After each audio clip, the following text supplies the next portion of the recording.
ਬਰਾਦਰੀਆਂ ਦੇ ਕਬੀਲੇ ਜਿਹੜੇ ਨੇ ਇਹ ਸਿਰਫ ਤਾਰਫ ਵਾਸਤੇ ਨੇ ਤਾਂ ਕਿ ਤੁਸੀਂ ਆਪਣੀ ਬਰਾਦਰੀ ਦੇ ਉੱਤੇ ਆਕੜਨਾ ਸ਼ੁਰੂ ਕਰ ਛੜੋ। ਆਖਰਕਾਰ ਅਸੀਂ ਸਾਰੇ ਆਦਮ ਦੀ ਔਲਾਦ ਆ। अस्सलामु अलैकुम रहमतुल्लाह। मैं ਤੁਹਾਡਾ ਨਾਮਾ ਇਸਲਾਮ ਅੜਾਈ। मैं अराई कल्चर डे के उत्ते सारी बरादरी ਨੂੰ पैगाम देना चाहना वा कि अपने बच्चों ਨੂੰ अपनी अच्छी लेगेसी ट्रांसफर करो। उन्होंने दसो कि साढ़े बजुर्गों ने किने बहादरी ते मेहनत दे नाल पाकिस्तान वास्ते कंट्रीब्यूट कीता, सोसाइटी दे विच अमन अमान वास्ते कंट्रीब्यूट कीता। इल्म और दानश साड़ी बरादरी दा वरसा वे। हसद दुख ते जेलसी साढ़े विच नहीं पाई जांदी। साढ़े विच मेहनत मुशक्कत ते ईमानदारी पाई जांदी है। मैं अड़ाई बरादरी दे नाल नाल सारियां बरादरियां नूं रिस्पेक्ट करना वा। अपने बच्चों नूं नेचर दे नाल हम अहम करो। उन्हां नूं दसो भिंडियां की हुंदियां ने ते किंज वेचियां जांदियां ने, गंढे की हुंदे ने, उत्ते लगदे ने या थल्ले, ते भिंडियां दे फुल किने खूबसूरत हुंदे ने।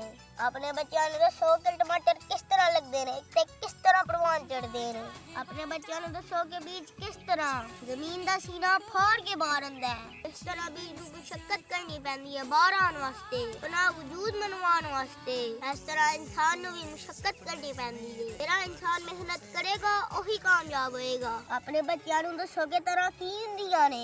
ਇਹ ਤਰ੍ਹਾਂ ਆਇਆ ਕਿ ਖੀਰੇ ਦੀ ਫੈਮਿਲੀ ਨਾਲ ਹੁੰਦੀਆਂ ਨੇ ਜਾਂ ਫਿਰ ਇਹਨਾਂ ਦੀ ਆਪਣੀ ਫੈਮਿਲੀ ਏ। ਬੱਚਿਆਂ ਨੂੰ ਦੱਸੋ ਕਿ ਦਵਾਨਾ ਕੀ ਹੁੰਦਾ ਹੈ, ਦਵਾਨੇ ਦੇ ਪੱਤਰ ਕਿਸ ਤਰ੍ਹਾਂ ਦੇ ਹੁੰਦੇ ਨੇ, ਉਹਦੇ ਫੁੱਲ ਕਿਸ ਤਰ੍ਹਾਂ ਦੇ ਹੁੰਦੇ ਨੇ। ਇਹਨਾਂ ਨੂੰ ਦੱਸੋ ਕਿ ਇਸ ਦਵਾਨੇ ਨੇ ਕਿੰਨੀ ਮਿਹਨਤ ਤੇ ਮੁਸ਼ੱਕਤ ਕਰਕੇ ਜਵਾਨ ਹੋਣਾ ਵੇ। ਇਹਨਾਂ ਨੂੰ ਦੱਸੋ ਕਿ कैप्सिकम दा पौधा किस तरह दा हुंदा वे, शिमला मिर्च छोटी कितनी खूबसूरत लगदी है। अपने बच्चों नु मादा प्रस्ती तो ला के नेचर लेके आओ, लर्न करन और नेचर नु लर्न करन। उन्हां नु पता चले कि सडनली कोई भी चीज ग्रो नहीं करदी, स्लोली ग्रो करदी है। बड़ा पेशेंस रखना पैंदा वे, बड़ियां सख्तियां बर्दाश्त करनियां पैंदियां ने। ये दाना खाक पे मिलकर गुलो गुलजार बनता है। मेरे भाइयों बुजुर्गों दोस्तों, अपने बच्चों नु दसो देसी खीरा की हुंदा ते वलैती खीरा की हुंदा है। अपने घर च सब्जियां ला के खाण दे किन्ने फायदे ने ते बाहरों जहरीलियां चीज़ां लिया के खाण दे किन्ने नुकसान ने।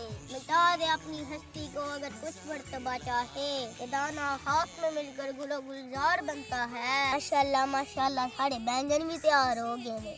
मेहनत कदी जाया नहीं जाती, वो फ्रूटफुल हुंदी है। ते आखिर च मैं तमाम बरादरियां नूं कहना कि अपने बच्चों नूं नेचर दे करीब लियाओ। ਇਹਦੇ ਨਾਲ ਉਹ ਲਰਨ ਵੀ ਕਰਨਗੇ ਤੇ ਉਹਨਾਂ ਦੀ ਸਿਹਤ ਵੀ ਬਿਹਤਰ ਹੋਏਗੀ।